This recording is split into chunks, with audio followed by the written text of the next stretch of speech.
Good morning বন্ধুরা, কেমন আছো সবাই? আশা করি তোমরা সবাই খুব ভালো আছো। আর আমার চ্যানেলের আরও একটি ব্লগে তোমাদের সবাইকে স্বাগত জানাই। তো বন্ধুরা, আজকে পাখিদের দিয়ে স্টার্ট করলাম ভিডিওটা।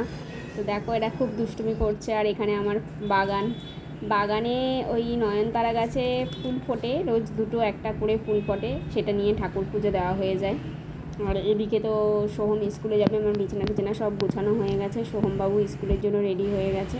আর টিফিনটা আমি গুছিয়ে দিয়েছি। আর এদিকে বানিয়েছি, কালকে ওই আলু ভাজাটা করে রেখেছিলাম, সেই আলু ভাজা আর তোমার রুটি দিয়েছি, আর কলা দিয়েছি, পাকা কলা একটা দিয়েছি। ওটাকে অনেক সময় ব্যাগে দিলে পরে ওটাকে বাড়ি নিয়ে আবার চলেও আসে কখনো কখনো। তো এখানে এই যে রুটি দিয়েছি, চিড়ে চিড়ে টুকরো করে দিয়েছি, আর হচ্ছে এই ডাব্বাটার মধ্যে ভাজা দিয়ে দিয়েছি। আর আমরা ওই রুটি, কলা আর আলু ভাজা এটাই ব্রেকফাস্টে খাবো। আর ওর বাবা এখন ঠাকুরকে পুজো দিচ্ছে। ও একটু সকালবেলা পুজো দেয়। এই যে আমার রুটি কমপ্লিট হয়ে গেছে, চা খাওয়া হয়ে গেছে, সব বাসন কুসন সব পরে ধোবো।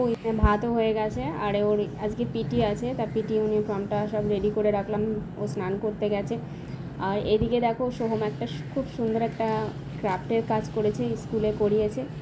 এটা কি পেপারের ওপর পাতলা প্লাস্টিক, কি পেপার, এটা যেন কি পেপার বলে, আমি কিন্তু ভুলে গেছি। কিন্তু এটাকে আবার ফ্রেম করতে বলেছে স্কুল থেকে। তো খুব সুন্দর এটা হয়েছে। এটা লোটাস এঁকেছে, রেডি হয়ে গেছে স্কুল যাওয়ার জন্য। সকালবেলা যে কি তাড়াহুড়ো করে সব রেডি করতে হয়।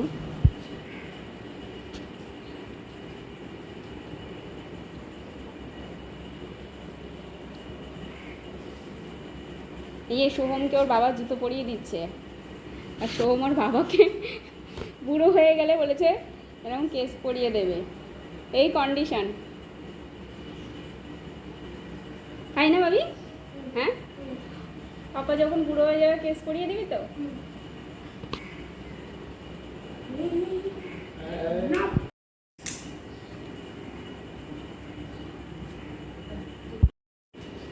ব্যাগ না যেন লোহা। হুম, থানা বাচ্চা, আমার থানা বাচ্চা।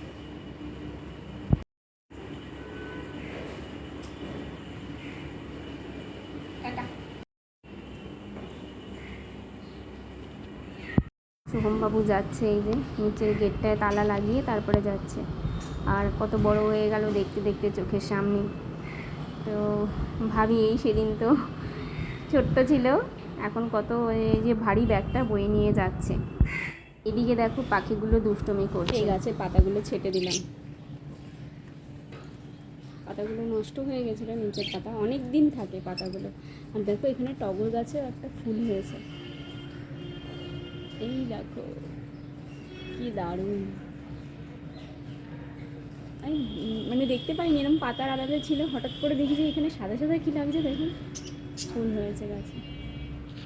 পুরো রান্নাঘর পরিষ্কার করে রেখে, সব বাসন টাসন মেজে রেখে পুরো পরিষ্কার করলাম। এবার আমি পুজো করব।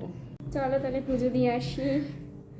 ঘরের ভেতরটা পুরো অন্ধকার, ওই পাশের বাড়িতে কাজ চলছে, তো সারাদিনই ঠুক ঠুক ঠুক ঠুক আওয়াজ হচ্ছে, যার জন্য মানে ভীষণই সমস্যা হচ্ছে। জানলা দরজা খুলতে তো পারছি না, মানে আওয়াজের জন্য না, ধুলোবালি এত আসছে যে টাইলস কাটছে, তো টাইলস কাটার ধুলোটা পুরো ঘরের মধ্যে এসে ঢুকছে, বিশেষ করে ঠাকুর ঘরে। আমার বাবার শিব ঠাকুর পুজো হয়ে গেছে। দেবকেও দেয়, বেলপাতা ফুল দেয়, স্নান টান না করিয়েই দেয়, যার মনে যেরকম দিয়ে দেয়। তারপরে আমি পরে আবার স্নান করিয়ে নিই, কারণ ওর একটু তাড়া থাকে বলে। ও আর গুরুকে তো সবার আগে পুজো দিতে হয়, তা গুরুকে আগে পুজো দিয়ে তারপরে শিব ঠাকুরকে পুজো দেয়।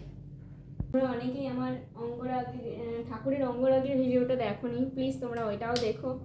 কেমন লাগলো কমেন্ট করে জানিও। অনেকেই জানিয়েছে, আবার আমি সবাইকে বলছি অঙ্গরাগের এটা একটু দেখো, কেমন করে সাজিয়েছি ঠাকুরকে।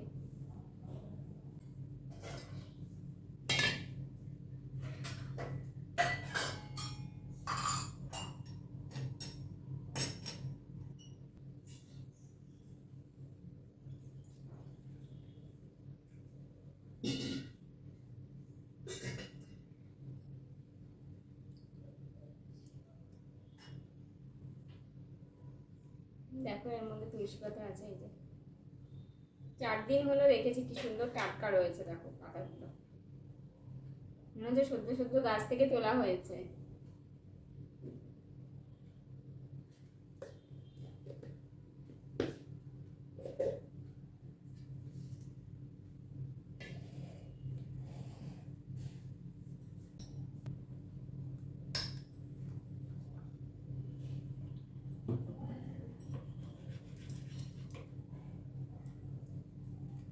চন্দন বাটার মধ্যে একটু অগরু দিলে গন্ধটাও সুন্দর আসে, পুজো পুজো গন্ধ আসে। স্নান করার পরে গরমটা একটু কম লাগে, কিন্তু মানে একটু বাদে বাদেই একটু পরেই গরমের তাণ্ডব শুরু হয়ে যায়। পুজো করার সময় ফ্যানটা চালাতে পারি না, কারণ প্রদীপ জ্বালাবো আর ধূপকাঠি ধরাবো, সেই জন্য আর ফ্যানটাও চালানো হয় না।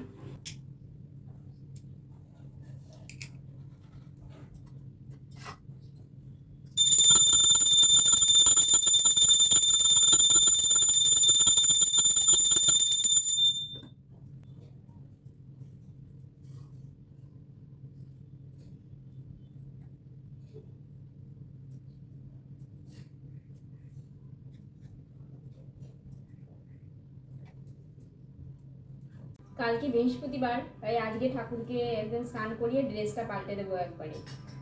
আমি পাল্টাই না, কারণ শাশুড়ি এটা করে, আজকে আমিই করব।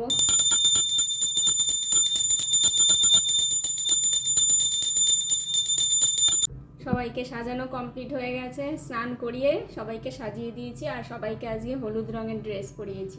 শাশুড়ি এরকম করে, যেদিনকে হলুদ পরাবে সেদিনকে সবাইকে হলুদ, আর যেদিনকে সবুজ সেদিনকে সবাইকে সবুজ, নীলের দিন নীল, লালের দিন লাল পোশাক পরায়।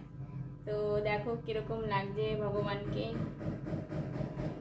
আর এখানে লক্ষ্মী ঠাকুরকেও সাজিয়ে দিয়েছি। লক্ষ্মী ঠাকুর লাল ড্রেস পরা ছিল, তাই আরেকটা লাল ড্রেস ঠাকুরকে পরিয়ে দিলাম। এবার আমি পুজো করব, কারণ ঠাকুরকে সাজাতে সাজাতে অনেক টাইম হয়ে গেল। এবার আমি পুজো করব। গাছের থেকে ফুলটা ছিঁড়ে আনলাম, এইটা তো টগর ফুল,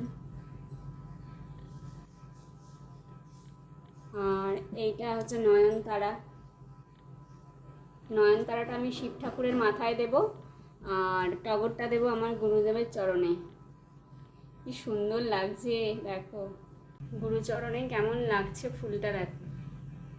আজকে পুজো দিতে দিতে এখানেই ভিডিওটা শেষ করলাম। দেখা হবে নেক্সট আরও একটি ব্লগে। ততক্ষণের জন্য তোমাদের সবাইকে ভগবান ভালো রাখুক, সুস্থ রাখুক।